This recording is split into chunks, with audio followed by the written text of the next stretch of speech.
Deden adalah pria yang hidupnya biasa-biasa saja. Dia tinggal di sebuah rumah sederhana bersama temannya, Munaf, di pinggiran kota yang padat. Setiap hari, Deden bangun dengan rasa frustasi yang terus menghantuinya. Impian untuk memiliki kehidupan yang mapan, dipenuhi dengan kemewahan dan kekuasaan, terasa semakin jauh dari jangkauan. Yang lebih menyakitkan baginya adalah obsesinya terhadap seorang wanita bernama Cherry. Cherry bukan sembarang wanita. Ia cantik, anggun, dan menawan, bagaikan magnet yang mampu menarik perhatian setiap pria yang melihatnya. Bagi Deden, Cherry adalah lambang segala hal yang tidak bisa dia miliki: kecantikan, status, dan kebahagiaan. Namun ada satu hal yang menghancurkan harapan Deden untuk mendekatinya. Cherry sudah menjadi pacar Mike, temannya sendiri. Mike memiliki segalanya yang Deden inginkan: uang, pekerjaan bagus, dan yang paling penting, Cherry. Meskipun demikian, Deden tidak bisa menghilangkan bayangan Cherry dari pikirannya. Rasa cemburu dan iri yang berkobar di hatinya semakin lama semakin membakar. Dia membayangkan seperti apa rasanya jika Cherry berada di sisinya, hidup bersamanya dalam kemewahan yang dia impikan selama ini. Setiap kali dia melihat Mike dan Cherry bersama, hatinya dipenuhi dengan perasaan dendam. Kenapa Mike bisa mendapatkannya? Aku lebih pantas, bisik Deden pada dirinya sendiri, mengulangi keyakinan yang dia paksa untuk dipercayai. Frustasi dengan hidupnya yang serba kekurangan, Deden seringkali melarikan diri dari realitas. Malam-malamnya lebih sering dihabiskan di diskotik, tempat di mana ia bisa melupakan semua kegagalan hidupnya. Uangnya dari mana? Ya dari kerja sehari-hari dia, bayaran, gajian, langsung buat ke diskotik. Walau hanya untuk sementara.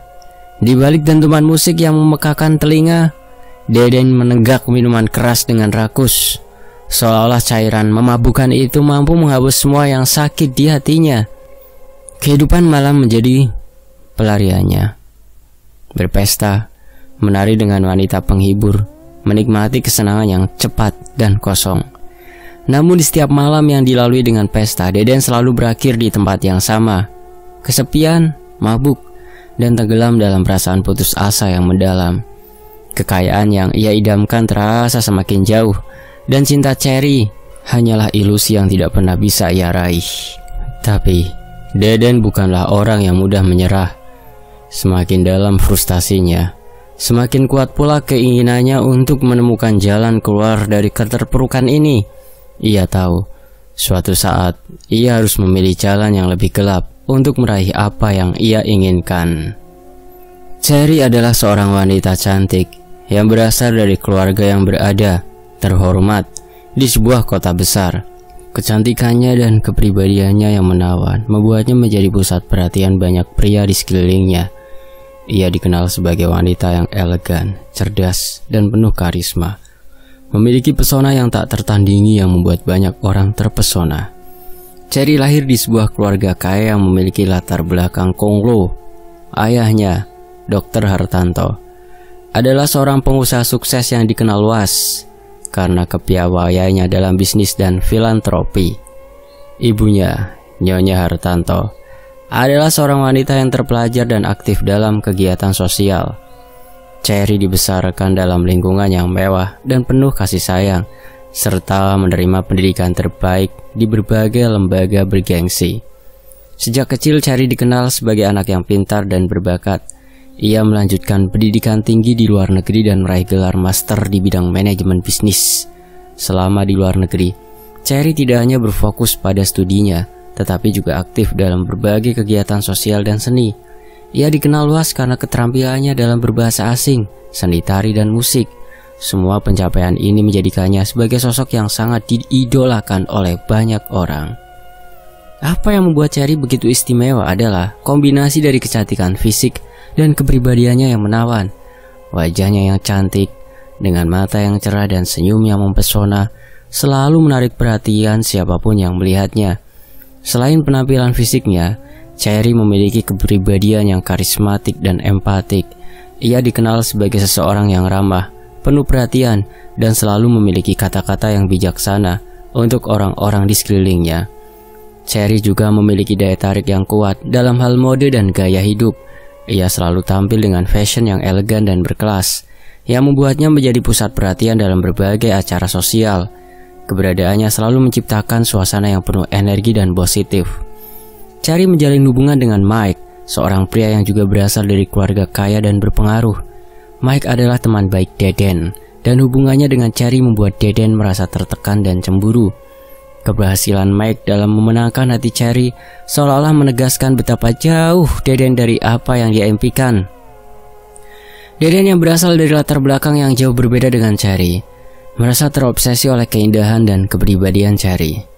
Ketertarikan ini bukan hanya berdasarkan penampilan fisik, tetapi juga pada aura kepercayaan diri dan kekuatan yang dimiliki Cherry. Bagi Deden, Cherry adalah simbol dari segala sesuatu yang dia impikan, tetapi tidak bisa dia capai. Kekayaan, kecantikan, dan kehidupan yang penuh prestis. Obsesi Deden terhadap Cherry mempengaruhi banyak aspek hidupnya. Dia merasa tertekan karena perbedaan status sosial dan merasa bahwa mendapatkan Cherry adalah kunci untuk membuktikan nilai dirinya dan mengubah hidupnya secara drastis. Ini menjadi bahan bakar dari segala usaha dan tindakan ekstrim yang diambilnya nanti, termasuk melibatkan diri dalam ritual-ritual yang berbahaya. Keberadaan Cherry dalam hidup Deden menjadi pendorong utama dari segala tindakannya, baik yang positif maupun yang negatif. Pesona dan daya tarik Cherry tidak hanya menjadi objek obsesi, tetapi juga sebuah cermin yang menunjukkan kekurangan dan keputusasaannya. Perasaan Deden terhadap Cherry mencerminkan keinginannya yang mendalam untuk mencapai sesuatu yang lebih dalam hidupnya. Namun dia harus menghadapi kenyataan bahwa obsesi tersebut mungkin membawa konsekuensi yang tak terduga. Di tengah gemerlap lampu dan dentuman musik yang memabukkan, ada sesuatu yang semakin tumbuh di dalam diri Deden, ambisi. Setiap kali ia kembali dari diskotik dengan kepala berputar akibat alkohol dan jiwanya terasa kosong, Deden mulai menyusun rencana. Ia sadar hidup seperti ini tidak akan membawanya kemana-mana. Dia ingin lebih dari sekedar kebebasan saat yang ia dapatkan dari malam-malam liar. Ia menginginkan kekayaan yang nyata, kekuasaan yang dapat mengubah nasibnya, dan Cherry yang ia yakini seharusnya menjadi miliknya. Di kamar kecil yang ia tempati bersama Munaf, malam-malam Deden semakin diisi dengan pikiran gelap. Munaf yang lebih tenang dan pragmatis sering memperingatkan Deden untuk berhenti memikirkan hal-hal yang mustahil. Bro, Cherry itu udah sama Mike. Kamu harus move on. Uang? Ya kerja keras, jangan cuma mimpi. Munaf selalu berkata dengan nada datar, seolah tak ingin menambah bara dalam api obsesi Deden. Namun bagi Deden, kata-kata Munaf hanyalah gangguan. Dalam pikirannya ia tahu ada jalan lain, cara yang tidak harus melalui kerja keras atau nasib baik. Pada suatu malam, ketika Deden hampir tenggelam dalam kepedihan, ia mendengar bisikan-bisikan samar dari orang-orang di sekitar diskotik. Orang-orang membicarakan seorang dukun yang dikenal memiliki kekuatan luar biasa, seseorang yang bisa mengubah nasib seseorang dalam sekejap. Deden yang biasanya tak percaya pada hal-hal mistis, kali ini merasa tergoda. Desakan dalam dirinya terlalu besar untuk diabaikan, dan ia mulai berpikir bahwa mungkin kekayaan dan cinta bisa didapatkan dengan cara lain, cara yang lebih cepat dan pasti, meskipun beresiko. Keesokan harinya, saat mentari pagi masih malu-malu terbit, Deden terbangun dengan pikiran yang kacau. Bisikan-bisikan itu masih terngiang di telinganya.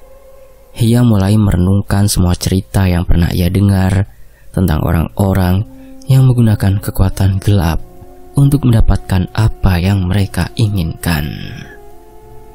Pikiran itu perlahan mulai menjalari hatinya, menanamkan ide gila yang tak pernah ia bayangkan sebelumnya.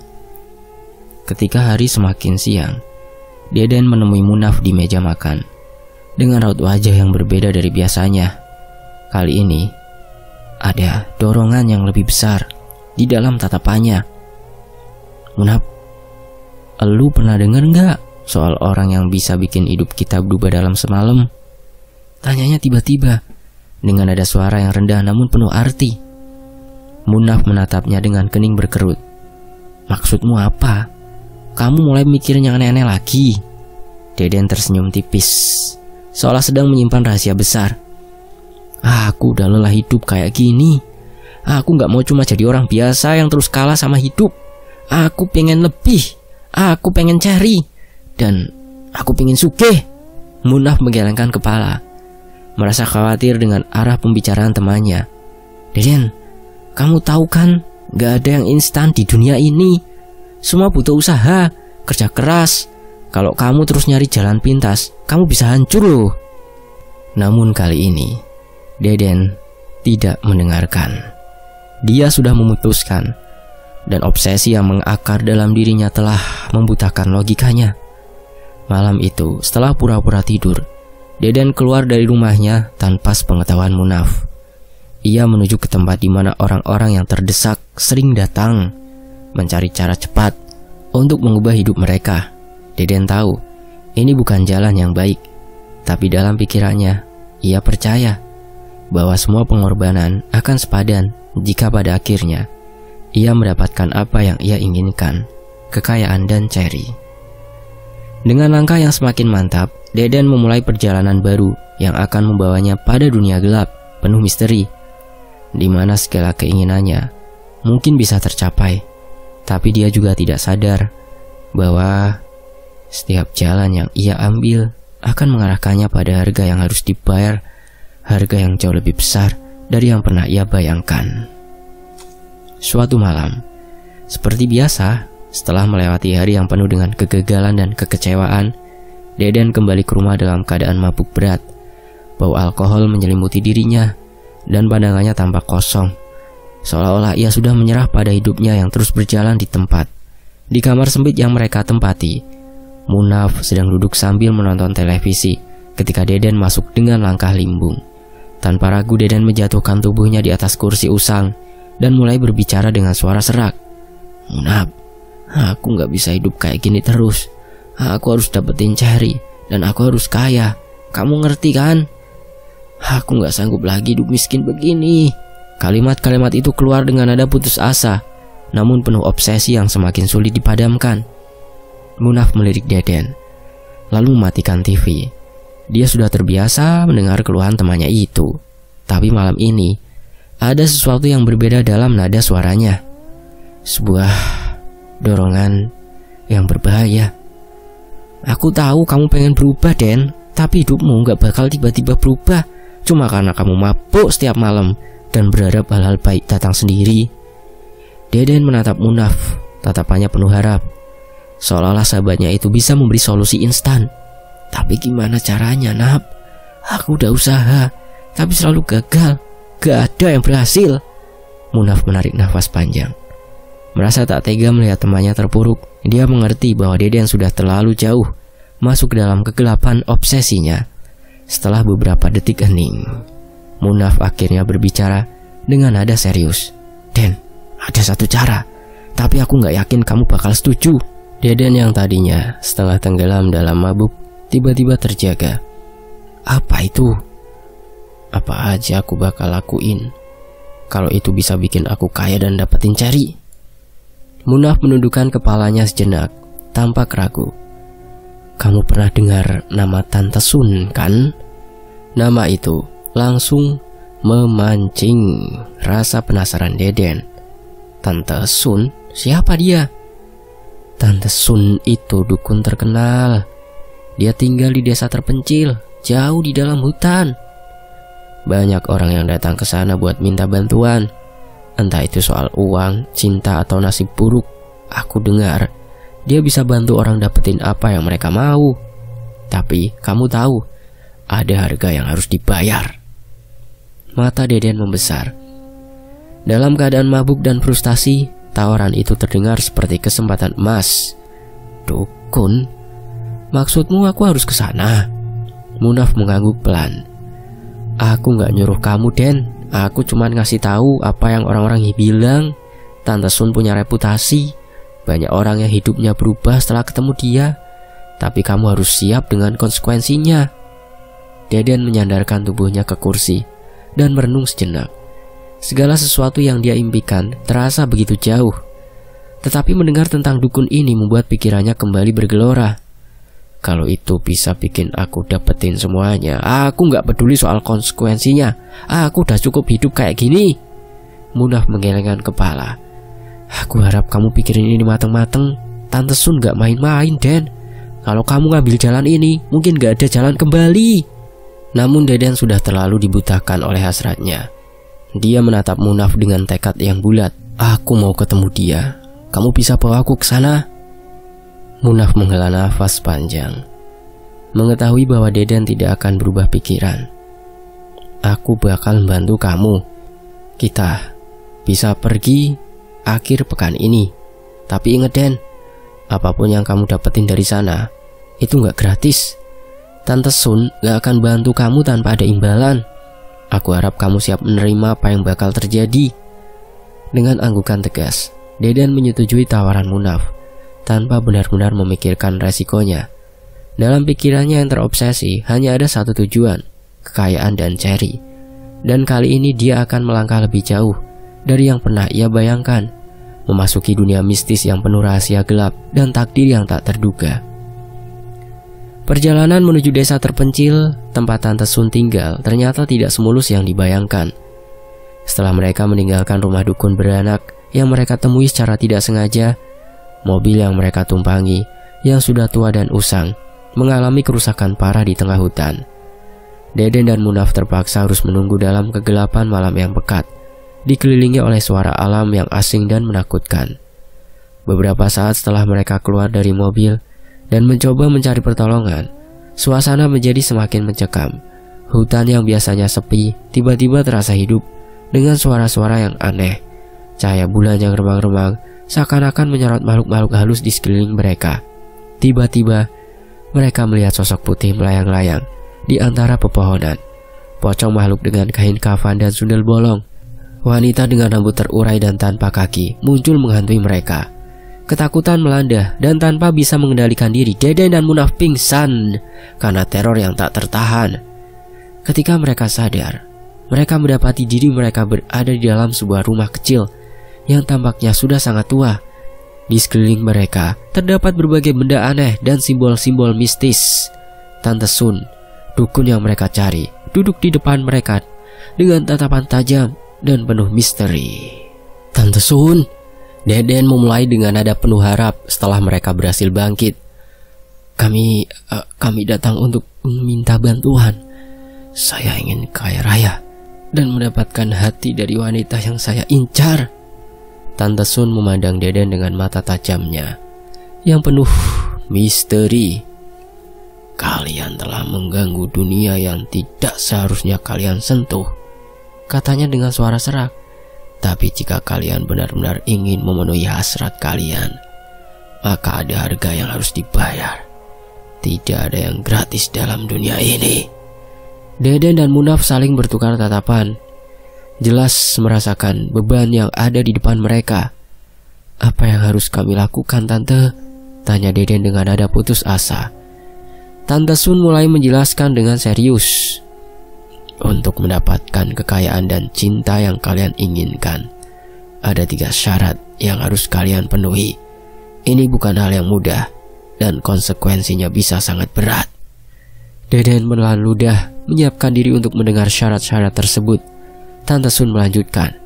Syarat yang pertama, mengambil kain kafan dari mayat yang baru dikubur. Kamu harus menemukan mayat yang baru dikubur dan mengambil kain kafannya. Itu bukan hanya simbol kekuatan, tetapi juga akan menghubungkan kalian dengan energi dunia lain. Dan cara mengambilnya harus pakai mulut.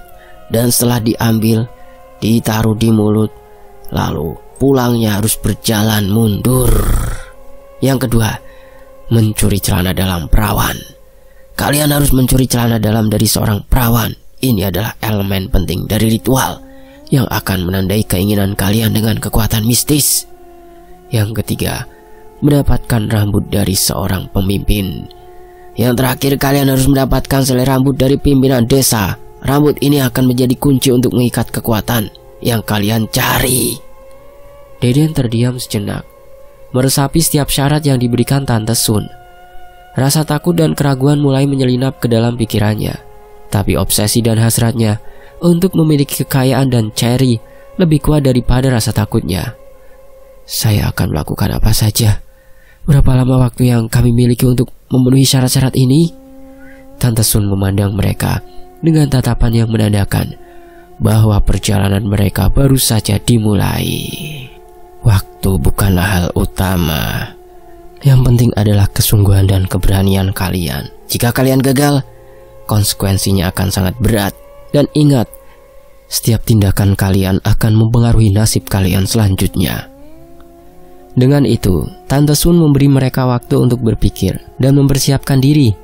Deden dan Munaf meninggalkan rumah dukun tersebut dengan beban berat di pundak mereka, siap untuk menghadapi tantangan-tantangan yang mengerikan demi mencapai tujuan mereka. Langkah mereka penuh dengan ketegangan, karena mereka tahu bahwa perjalanan mereka akan membawa mereka jauh ke dalam kegelapan dunia yang tidak pernah mereka bayangkan sebelumnya. Singkat cerita, Deden memulai perjalanan untuk memenuhi syarat-syarat berat yang diberikan Tante Sun. Petualangan mereka dimulai dengan suasana penuh kecemasan dan ketidakpastian. Setiap langkah yang mereka ambil diwarnai oleh rasa takut dan ketegangan yang tak tertahan. Tantangan pertama mereka adalah mengambil kain kafan dari mayat yang baru dikubur. Mereka harus mencari kuburan yang baru saja dikuburkan di sebuah pemakaman tua yang terletak di pinggiran desa. Malam hari adalah waktu yang paling tepat untuk melaksanakan tugas ini, mengingat suasana malam memberikan mereka kesempatan untuk bergerak tanpa dicurigai. Dengan hati-hati, mereka memasuki area pemakaman. Hati mereka berdebar-debar saat mereka menggali kuburan yang baru. Suasana malam yang sunyi hanya ditemani oleh suara gemerisik daun dan angin malam yang dingin. Setelah beberapa waktu yang terasa sangat lama, mereka akhirnya menemukan kain kafan yang diinginkan. Proses penggalian dan pengambilan kain kafan menjadi pengalaman yang sangat menegangkan dan mencekam. Namun mereka berhasil menyelesaikannya dengan sukses. Syarat kedua adalah mencuri celana dalam perawan. Deden dan Munaf melakukan penyelidikan untuk menemukan seorang perawan di desa terdekat. Mereka mengetahui bahwa di desa tersebut terdapat seorang gadis muda yang dikenal baik dan tidak pernah berhubungan dengan pria. Deden dan Munaf merencanakan aksi mereka dengan hati-hati, dengan keyakinan bahwa gadis yang dimaksud masih perawan, benar-benar ting-ting perawan. Malam itu, mereka diam-diam memasuki rumah gadis tersebut. Dalam keheningan, mereka berhasil mendapatkan celana dalam yang mereka butuhkan.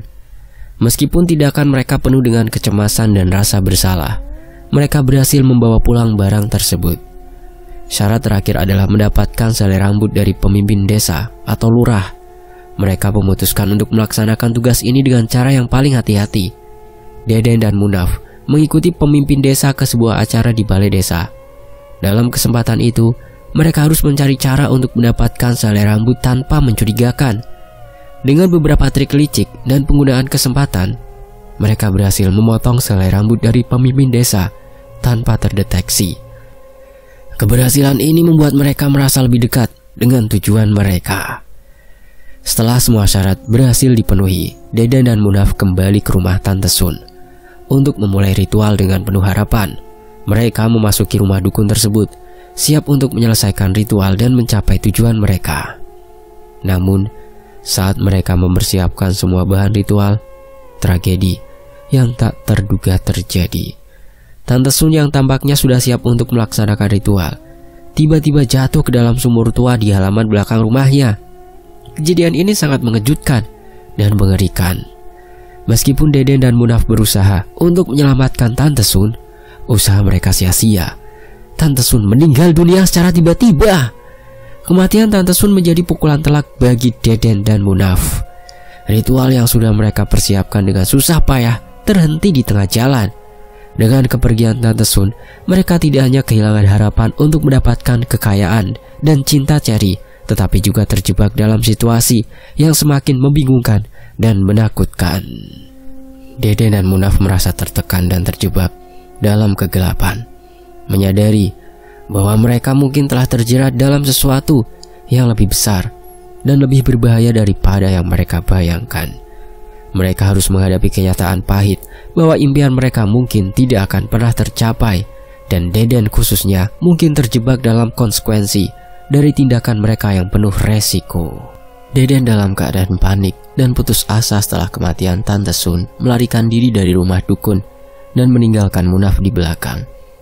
Hatinya bergetar penuh kekhawatiran saat dia melarikan mobilnya melintasi hutan, berharap untuk menjauh dari kekacauan dan tragedi yang baru saja terjadi. Ketika Deden melaju di jalanan sepi, tiba-tiba sebuah mobil melintas dengan kecepatan tinggi. Mobil tersebut hampir menabrak Deden, dan ia melihat seorang pria dengan tatapan ketakutan melompat keluar dari mobil yang menabrak.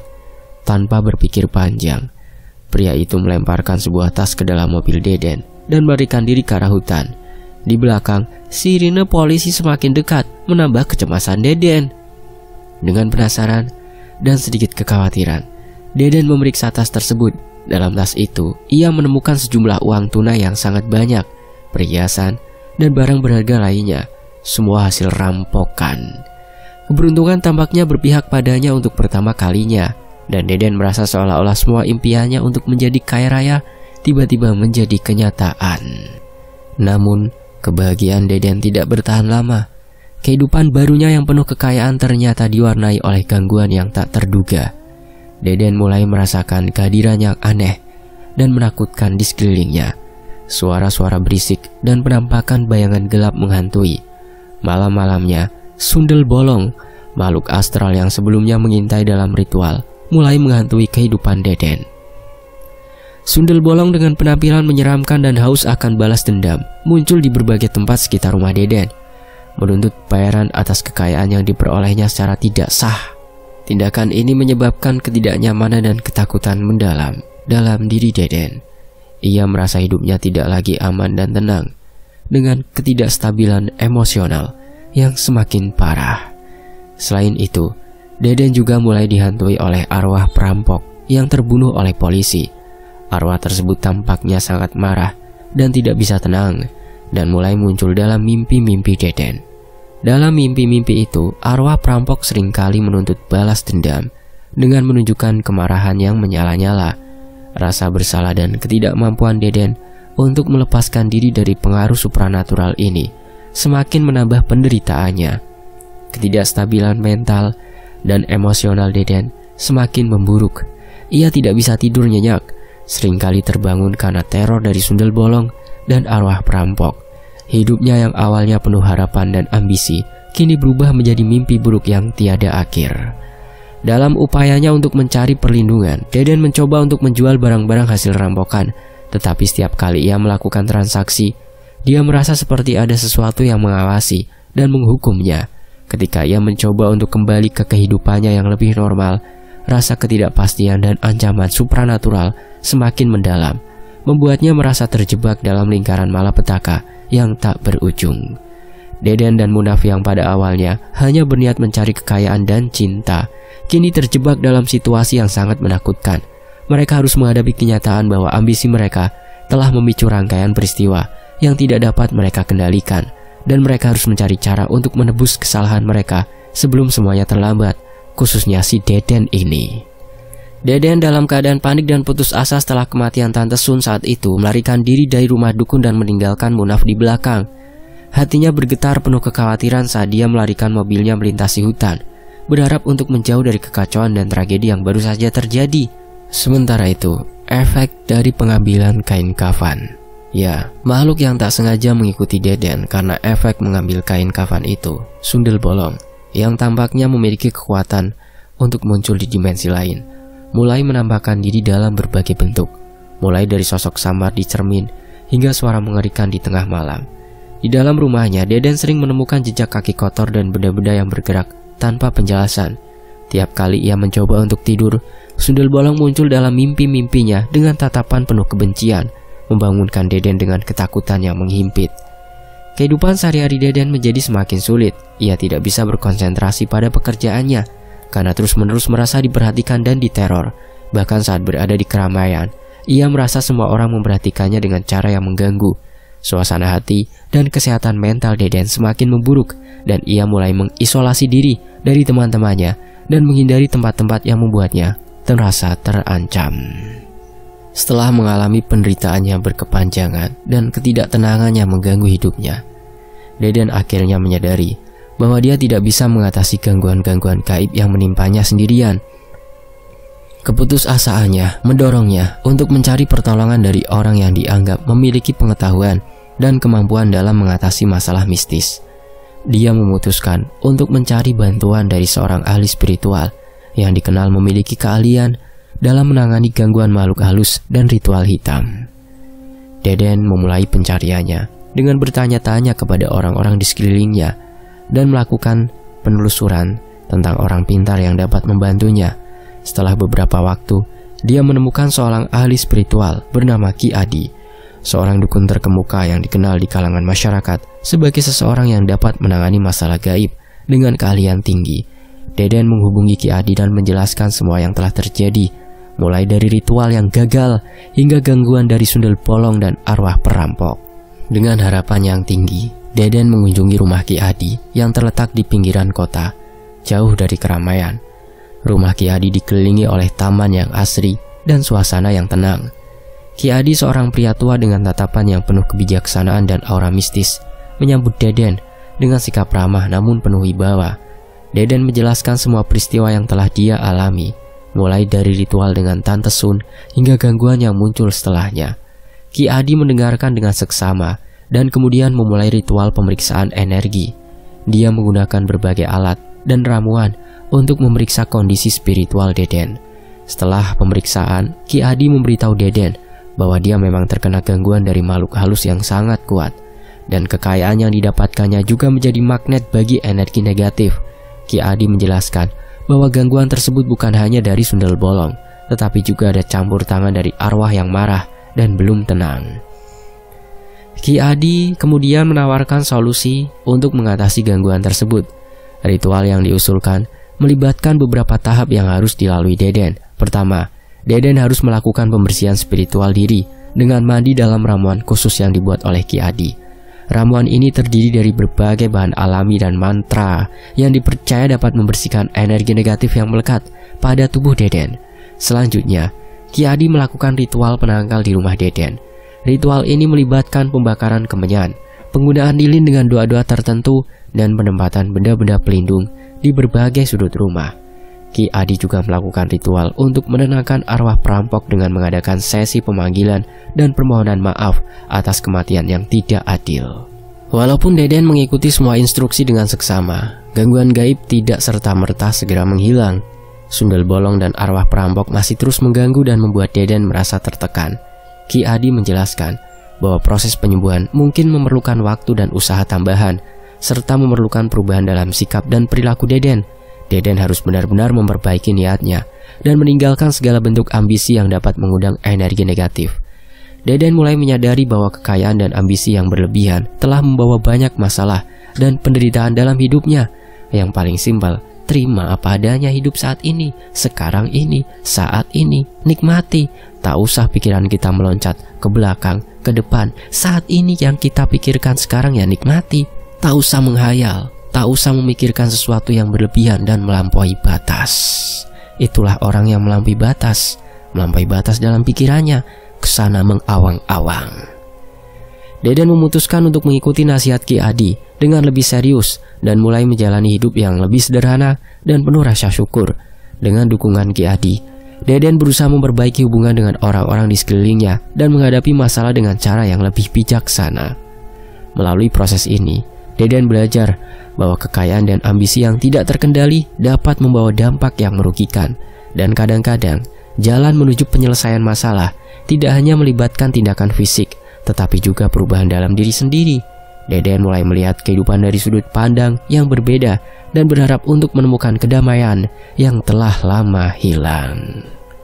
Sesungguhnya, ketentraman hati, kedamaian, adem ayem adalah tujuan utama dalam hidup ini.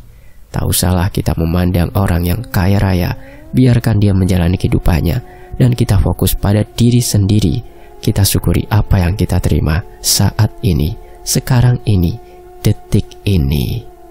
Selesai. Demikianlah sebuah kisah. Tony FS mohon maaf kalau ada salah kata. Sampai jumpa di kisah lainnya, tetap di Tony FS.